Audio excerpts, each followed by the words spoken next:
Hello guys, good morning. Tayo po ay kakain. Kung di pa ninyo alam ang aking ulam, ito po ay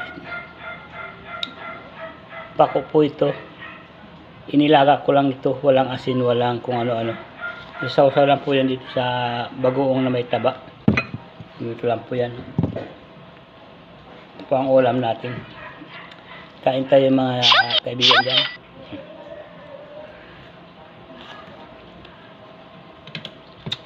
Ang sarap.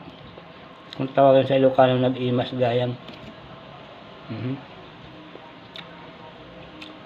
Sagana po kasi dito na ang gulay sa probinsya. Pako. Ayan na. Sasaw lang sa alamang na may taba.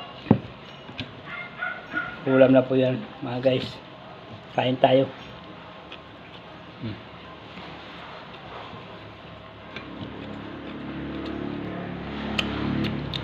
Magmukbang tayo ng puro pako. Yan, no?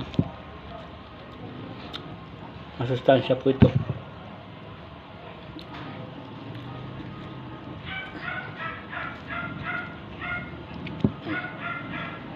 Ganyan lang pagkain niyan. Itong ulam ng mga taga-bundok.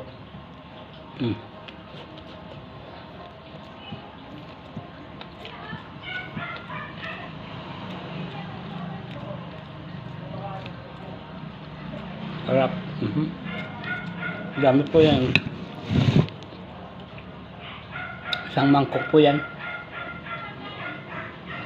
Galing po sa bukid po yan. Kinuha. Nilaga ko sa bagoong na may taba. Ay, alamang na may taba.